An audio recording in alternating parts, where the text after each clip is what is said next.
Hi guys, happy Money Monday. I call it Money Monday even though I don't make any money, but I think it's funny because it rhymes. But here I am today. I'm going to be talking to you guys while painting my nails because I need to do my nails. I haven't done them in a while, but it's the same topic though today. I'm going to tell you where I'm at in my journey and my process. I wanted to talk about the topic of journaling today because journaling is something that has really helped me when it comes to my PTSD, and journaling down like how I feel, my dreams, things like that. Sometimes I journal my dreams. I don't journal them all the time, but I was journaling like yesterday, and I was basically writing down like, why I'm struggling so much, like why I have panic attacks sometimes and or like get flashbacks or triggered, and it was really hard because I actually didn't continue journaling it because at the time actually I was having a panic attack and I was just couldn't focus. I was just crying a lot. And it's really hard to talk about these things, which is why I'm kind of filming these YouTube videos, because I feel like if I can do my best to try to talk about them, then maybe it'll help someone else out there be able to talk about it with like their therapist or something, It doesn't have to be with a friend even, but I think that it's important to talk about these things because when you don't talk about them, that's basically the same thing as suppressing them, and suppression is depression, and then that leads to super horrible spiraling circumstances. So I set it down that day, took a break, waited maybe a couple days after that, and then I went back to the same journal entry that I was working on that day, and I was like, you know what, I'm in a calmer headspace. Let me write down now why I was experiencing that panic attack that one day. So I wrote it down, and I wrote down like, what happened to me. And I don't want to talk about it too much because I don't even want to like trigger myself or get banned, I guess. But I basically just wrote down like, why I was so upset, why I was having a panic attack, and what had happened to me. Thankfully, I have a friend, he's my caretaker and my friend, and he mentioned to me to use the acronyms for what has happened to me, and I didn't know until my therapist told me about it being a DBT exercise that you do want to use the acronyms because you saying the actual words is actually very triggering. So he told me to use the words DV, SA. For robbery, he just said R, because usually we just say a hard R for the other one, and things like that. Oh, and I had experienced robbery like twice or three times technically in my life, and I experienced DV and SA, and those are kind of the reasons why I have PTSD without going into too many details. But that's something that I struggle with every day because I think it would be nice to be able to go outside and talk to people and, make friends and connections and stuff like I used to. But I mean, I do still have friends, which is good. And so I kind of talk to them like just online and stuff. But I don't go outside anymore because I feel like making new friends is hard now because of my PTSD. Even though it sounds like a nice idea in my head and I can try to imagine it. But I just wanted to talk about today how it's hard to imagine really good things when you've just experienced so many bad things in your life. And maybe I can spark the discussion, and maybe you guys can help me. I don't know. I mean, I'm still struggling, so. But I'm trying to imagine slowly better things for myself, even though I've experienced nothing but like really bad things. And I would say that that's just going to be today's topic today, but for the next video, probably do like a gratitude topic, because that's something that has helped me kind of try to imagine better things for myself without getting upset. But yeah, like, what are your thoughts on that? How do you imagine good things for yourself when so many bad things have happened to you? And that's kind of where I struggle with every day, because it's like, wow, all of these bad things are happening. When will good things happen, you know? And that's where, you know, obviously gratitude comes in. It helps me every day to be grateful for little things that I do have, and those things are good, right? So it's not like all things are bad, but then sometimes that can make me think of the bad things when I'm thinking of good things, so then that's a struggle. But yeah, I just cope with it every day. And how I cope with it is by trying to stay focused on good things that I have going on right now, at least. And me painting my nails is definitely one good thing that I can focus on. I might not have a lot of food to eat or any money to do things like get my hair done, but I have nail polish. Hey, that's good. And focusing on these things, that definitely helps me to try to retrain my brain to be more receptive to good things. But yeah, I just wanted to film a video today. I'm trying to keep up every Monday, and I'm just painting my nails here. Nothing crazy. I am not a professional nail artist or anything. Sometimes I will do like a funky design, but today I'm just doing like basic colors. And I might not film the whole thing, or I might speed it up, who knows. But yeah, usually I'm not gonna edit these too much. It's just gonna be kind of me talking. You're not always gonna see my face. Maybe I'll show my mask one of these days. I did make myself a mask. But yeah. What else? What else? Because I feel like I am still tackling panic attacks and stuff, but right now, honestly, the one thing that I struggle with the most is actually just being triggered. I struggle with irritability, because that's like a symptom of PTSD as well. And one of these days, actually, guys, I'm gonna go through a really helpful pamphlet that I was given at the hospital when I went a long time ago. And it really laid out like what PTSD is, what you experience when you are suffering PTSD, what the symptoms are, and how even someone who doesn't have PTSD can help the person with PTSD. So I'm definitely going to go through that pamphlet at some point in one of my videos, because it was just so helpful for me. Because when I was doing research and stuff, I didn't get as nearly as much information as I was given on that little piece of paper that I was given at the hospital. So I wanted to go through it with you guys, because I feel like I just drew so much information and knowledge from it that maybe someone else can take some information from it as well. But yeah, I am gonna really try this YouTube thing out. Another reason why I really wanted to film YouTube videos is because I see people do it all the time.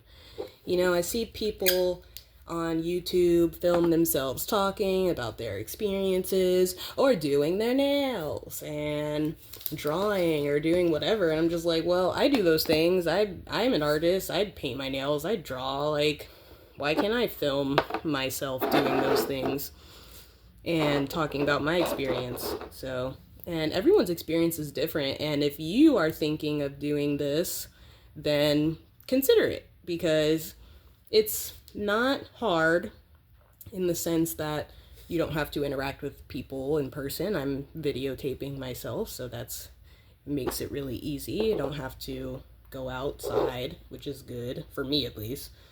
And but then at the same time, if you start the online thing, then you have the potential to go outside if should you ever really feel like you want to, because then you can actually meet people in real life. But yeah, that was another reason why I wanted to do these, because I feel like while a lot of people might have PTSD, I have encountered people who I'll tell them about my PTSD and like what happened, and then they'll like something will click in their brain and they'll realize, oh shit, like I think I have that too. I think I have PTSD. And it's so common actually, and it goes so undiagnosed for most people, because most people get the wrong diagnosis. They get like, oh, you have ADHD, you have ADD, you're bipolar, but really you probably were just experiencing trauma and didn't get proper help for it, and now you have CPTSD, which is complex post-traumatic stress disorder, and it spiraled into those other things like schizophrenia and things like that. And a lot of people get misdiagnosed when it's really just PTSD or CPTSD, because when you don't handle your trauma at a young age, and like I'm just blessed to say that I was lucky enough to have guardians that helped me handle my trauma at a young age, even though they were low-key the cause of it. But, you know, you have to go get help. You know, I recommend that people go and seek help. Like, get the diagnosis, whatever medication that you think that you need, you know, whatever coping skills work for you, like, get the diagnosis. Because if you don't know what you have and you don't know what you're going through, you're not going to know how to actually handle it. And so that was what happened to me, because I was like, I don't know what PTSD is. I don't know what is going on. I had to go and get the diagnosis. And getting the diagnosis helped me so much be able to actually handle what's going on. Because now I can be like, oh, well, I'm not irritated because I'm annoyed or actually angry. I'm irritated because I have PTSD and because I'm being triggered right now and the situation is triggering me. And it might not have anything to do with the person or the situation. It's just a traumatic experience you had that is currently being brought up in that situation because you didn't get the diagnosis, you know?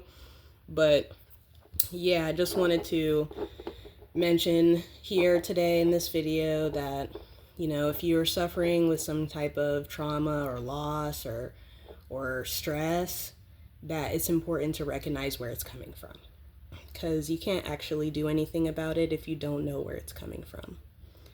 So that's one thing that helps me figure out where it's coming from, and that's journaling. Because when you journal things down, you actually reread it and go back to it. You can actually take a bird's eye view, take a step back at yourself, really see like, okay, where is this coming from? What happened to me in my past? But yeah, I am really excited to keep up with these videos. It gives me something to do consistently because I really just can't do anything right now. I am painting my nails, and that is one of the few things that I can do. And so I figure I'll share that with you guys. And then on top of that, I have some other projects that I'm working on that I'll probably share with you guys as well. I'm making a little house for my cat, and that's coming along really well. At the end of this video, I'll show you progress on that. So that will be really nice. And then on top of that, I'll tell you about where I'm at in my journey. I think the last time I had a panic attack was probably last week, something like that. It can be hard to remember them sometimes because, like, it's hard to be, like, conscious when I'm having a panic attack. I don't really know, like, what's going on. It's similar to a seizure, but not as intense. But, yeah, usually, like, if I have a panic attack, I usually will just take my medicine if I can't. I try to take a deep breath. Taking deep breaths usually really helps me, and just like breathing exercises in general. I know doing breathing exercises can be so hard, especially when I'll share this too. This is so important. I was in therapy once a long time ago. I mean, I'm still in therapy, but I had a different therapist at the time. And this therapist had the great idea to recommend to me, why don't you, referring to me, why don't you try this breathing exercise? Now, the breathing exercise was to breathe all the way in for like 4 seconds or something, like, and then she told me to like hold it for like 4 seconds or something, and then after holding it to this is the specific part of the breathing exercise that she told me was vital. She said, after I take a deep breath, and it doesn't have to be super duper deep, but she said after I take it that I should exhale all the way until my lung capacity can't exhale anymore, type shit. And I did that exercise, and after I did that exercise, I was exhaling all the way, and it felt like I was pushing my tears out. I was literally pushing out tears and like trauma, essentially. And it made me realize that actually I shallow breathe. I've been shallow breathing a lot, because when you're having a panic attack, you're hyperventilating, you're going, and I didn't realize that was basically like my default breathing method. And after I took that deep breath and I exhaled all the way, and I realized when I exhaled I was just crying so much, I was like, well, I'm gonna go back to shallow breathing, lol. But at the same time, I was like, definitely I need to practice more breathing exercises if I want to basically regain control over my own breath, because my breathing has just been so unstable because of the trauma that I faced. And so I'll recommend that, try that out. That breathing exercise was very effective, I would say. And so, I recommend it. But I would say also it's really not for the faint heart. I still struggle with doing it myself. My goddamn self. And, but that was something that really helped me, though, because I did try it periodically here and there, and I do it sometimes even to this day. It helps me a lot to process things. But it's really hard. It's really hard because then I'll start crying, and then I won't stop crying, and then I need help, and then I have to ask for help. But that's another thing too. If you need help, go and get the help. Go ask for help. Like, no one can do everything by themselves. I couldn't do all of this by myself. I have had help. I've had help from friends who I do trust some of my friends currently to this day, but I've had help from strangers who I didn't trust too. And sometimes even your enemies help you even though they don't want to. So that can happen. There's a risk. That's a risk you have to take. But yeah, like on top of journaling, ask for help. Because sometimes you might write something down that you might not be able to notice within yourself that someone else might be able to notice. So share your thoughts, share your journal to sometimes too. Like, someone else can make an inference on it that might be able to help you better understand yourself.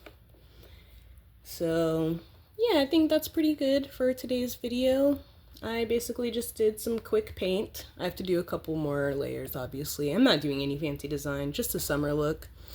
And that's about 20 minutes. I'm not going to go past 30 minutes for my videos because I feel like that would just be ridiculous. I don't know. I don't really have anything to say for that long. Maybe if I write a script, then I will. But I do have some poetry that I might share at some point. I don't know, I'll think about it. But I have some really long poems that might take me 30 minutes to read, who knows. But yeah, for today, 20 minutes, I think that's good. And journaling. Journal down your thoughts. If you're suffering PTSD, that is something that even my therapist today still recommends. So journaling is very important. See the difference? This is one layer here. You can still see my nail. And then this is 2 layers here. It's a lot more solid. So yeah, it takes me a while to paint my nails, but just today I'm doing this simple color, cheap nail polish. I don't have anything fancy. One of these days though, I'll maybe if I do a design on these nails, I'll film it again and then I'll post it later this week. But until then, I hope you guys take care. Thanks so much for watching. If you did, if you made it this far, once again, I am Pickle Mittens if you're new here. And I like to make art and do things. Be creative. And I hope that I encourage you to be creative as well, because that's also something that helps me cope with my PTSD. So yeah, until next Monday, take it easy.